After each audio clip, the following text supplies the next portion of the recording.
Bonjour Boris Vallaud, Bonjour. Merci d'être notre invité ce matin. Comme une dizaine de personnalités politiques, Anne Hidalgo se rendra aussi à Colombey-les-Deux-Églises 51 ans après la mort du général de Gaulle. Elle est gaulliste, Anne Hidalgo? Elle est maire de Paris, ville compagnon de la Libération, et elle se rend à Colombey chaque année depuis 2014 pour rendre hommage au général de Gaulle. Elle est, comme maire de Paris, compagnon de la Libération. Vous avez bien compris la question. J'ai bien compris, je vais vous répondre. Elle est héritière Oui. de l'esprit des compagnons. Comme de candidate la Libération. socialiste à la présidentielle. Bah, Elle est héritière du gaullisme? Elle est socialiste, elle appartient à la famille social-démocrate, mais il y a aussi les compagnons de la Libération, l'esprit de résistance, les valeurs de la résistance qui sont aussi ceux de la République, et qu'évidemment, elle entend cultiver. Mais à la différence d'autres, elle y est chaque année depuis maintenant de nombreuses Mais années. on a l'impression que le gaullisme, que le général de Gaulle, c'est devenu un des seuls repères de la classe politique dans ce début de campagne.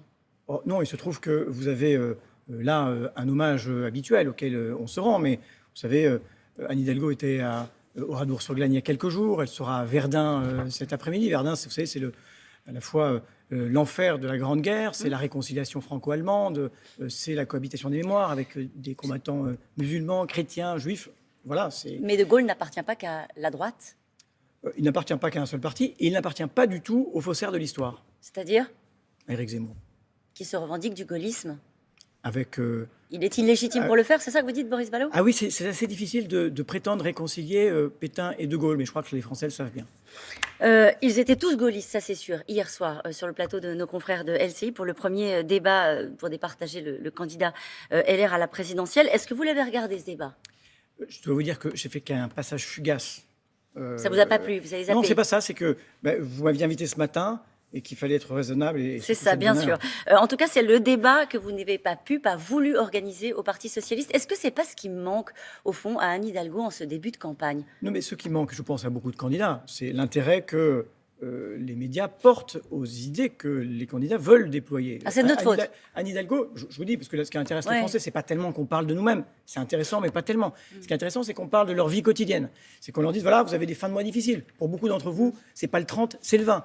Que le tarif de l'énergie augmente, que l'égalité salariale est à conquérir. Et tous ces sujets-là, dans les déplacements d'Anne Hidalgo, elle en parle. Elle va à la rencontre des Françaises et des Français. Elle a fait des propositions sur le tarif de l'énergie très tôt. Elle a fait des propositions sur la question des salaires. Et je crois que c'est ça qui intéresse les Mais Français. vous avez absolument raison. Vous avez absolument raison, Boris Vallaud. Il y a 15% des Français qui vivent aujourd'hui sous le seuil de pauvreté et qui ne peuvent pas vivre de leur travail. Mais qu'est-ce que vous leur dites à eux précisément? Quand on voit notamment cette enquête publiée par Le Figaro et l'IFOP, 2% de l'électorat populaire est prêt à voter pour Anne Hidalgo. Et vous avez raison de dire ça. Il y a beaucoup de gens qui ont des vies, moi je dis des vies invivables.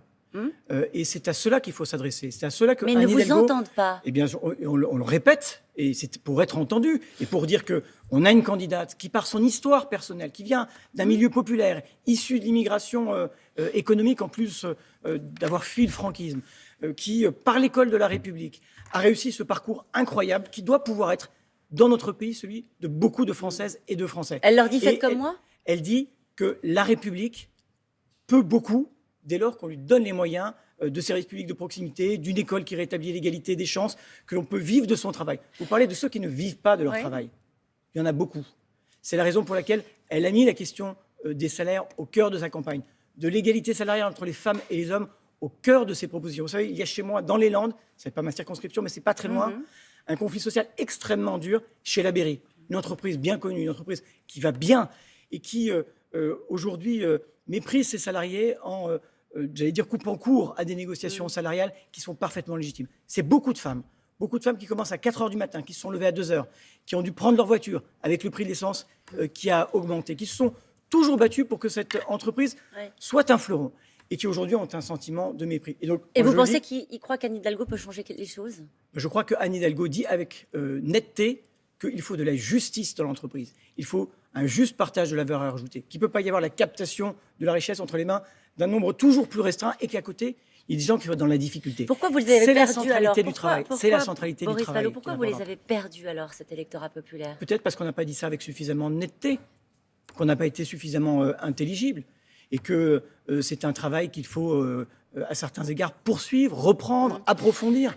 Voilà, moi, je dis franchement, hein, Oui. quand on nous dit, on parle beaucoup, les hommes et femmes politiques parlent beaucoup d'eux-mêmes. Alors, comment vous allez vous entendre avec un tel ou un tel? Je vous en ai pas parlé, vous avez remarqué? Je vous en remercie. Et moi, Bon. je vous parle des gens Oui. qui ont des vies dures. Voilà.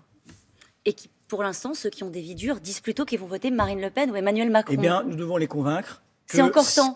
Oui, c'est encore temps, mais il y a une campagne qui démarre. Ouais. A-t-elle démarré d'ailleurs? On peut se poser la question. On ne sait pas qui sont tous les candidats. On ne sait pas si le président le saura ou pas.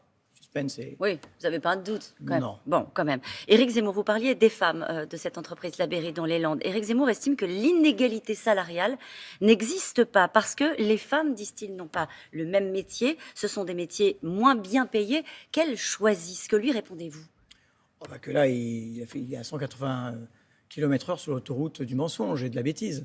Il y a, et c'est reconnu par tout le monde, un salaire égal, à peu près 20% de différence salariale entre un homme et une femme. C'est insupportable. Et si l'on demeure à ce rythme-là, eh bien l'égalité salariale sera en 2168.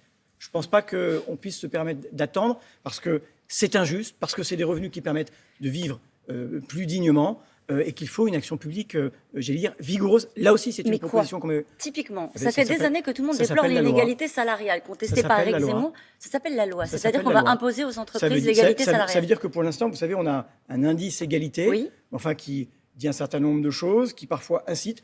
Il faut aller au-delà. Est-ce que vous, ça vous paraît juste? Non. Ben voilà. Et ben donc, quand il y a une injustice, il est on la peut responsabilité... la réparer par la loi vis-à-vis de l'entreprise. C'était la question que je vous posais. On peut la réparer par la loi, bien sûr, puisque l'incitation manifestement ne fonctionne pas. Et je vous dis, au rythme où on va, rendez-vous en 2168. Allez. Arnaud Montebourg, il a fait un mea culpa après sa proposition de bloquer 11 milliards de transferts d'argent qui passent par Western Union pour faire pression sur les pays qui refusent de rapatrier leurs ressortissants visés par une mesure d'expulsion. C'est une mesure qui a été très commentée, surtout à gauche. Qu'est-ce que vous avez envie de lui dire ce matin? Il a perdu sa gauche, Arnaud Montebourg? J'ai envie de le dire parce que vous savez que je le connais bien, que j'ai de l'affection pour lui. C'est pour ça que je vous pose la question. Que je ne l'ai pas reconnu dans cette proposition-là. Voilà. Et qu'en ce moment, il faut éviter le concours Lépine sur des sujets qui sont des sujets importants, mais où, en effet, il faut poser le diagnostic avec clarté et des réponses qui soient conformes à nos valeurs quand on est de gauche et quand on est républicain. Voilà, il y a un sujet, on accueille mal, on protège mal, on reconduit mal. Eh bien, travaillons sur ces sujets avec sérénité, mais gardons-nous, j'allais dire, d'idées qui ne sont pas les nôtres. Sur l'immigration, quelle est la singularité d'Anne Hidalgo dans son approche?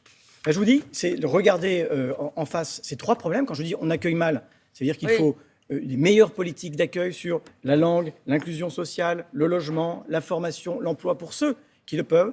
Ça veut dire une immigration économique qui prenne en compte ces capacités d'intégration. Ça veut dire mieux protéger parce que quand on est un étranger, on a un certain nombre de droits. Je pense en particulier le droit d'asile. Et puis mieux reconduire, c'est l'effectivité des décisions, et y compris dans un rapport diplomatique qui doit être exigeant et ferme. Vous avez bien compris que ce n'est pas du tout ce que dit Arnaud Montebourg, qui lui est vraiment sur cette idée qu'à un moment donné, il faut, et que vous connaissez bien, qu'il faut changer de discours, le discours de la gauche vis-à-vis du sujet de l'immigration.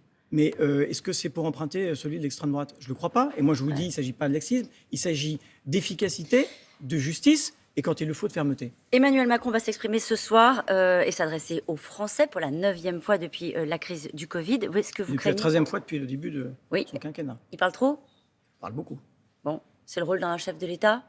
C'est un moment qui est assez grave et d'une certaine manière avec une forme de sacralité. L'expression du président de la République à 20h. J'espère qu'il a des choses importantes à dire aux Françaises et aux Français. Vous craignez que ce ne soit pas le cas? J'attends de voir ce qu'il nous dit. Vous savez, le Parlement a voté à 11h la prolongation potentielle de l'état d'urgence sanitaire, du pass sanitaire. À 14h, le président de la République nous annonçait cette allocution. Que va-t-il nous dire ce soir? Est-ce que vous craignez un nouveau tour de vis, Boris Vallaud? Je vois et j'entends que la pandémie reprend, ce qui appelle évidemment le maintien des gestes barrières, ce qui appelle aussi, j'allais dire, une promotion énergique de la vaccination qui me paraît être la seule façon de s'en sortir. Et au fond, la règle la plus juste, si on est tous vaccinés, on ne crée pas des catégories de population, de citoyens, et on va vers la sortie de cette situation. Et conditionner le pass sanitaire à une 3e dose, ce serait acceptable pour vous? Moi, ça ne me paraît pas ni nécessaire ni utile. Ceux qui ont à se faire une 3e dose ont déjà fait les 2 premières. Pour beaucoup d'entre eux, ils sont venus d'eux-mêmes, spontanément, parce qu'ils ont confiance dans ce vaccin. Si on pouvait essayer de parler aux Français comme à des adultes, sans les infantiliser, c'est pas mal aussi. Si le président décidait de relancer des réformes, Ce serait une mauvaise idée? Ce que je peux dire, c'est que Emmanuel Macron ne commence pas son quinquennat. C'est vrai que dans beaucoup de ses interventions, j'entends que le candidat Emmanuel Macron est très critique vis-à-vis du président Macron. Bon, il faut quand même que les uns et les autres se rappellent qu'on arrive à la fin là.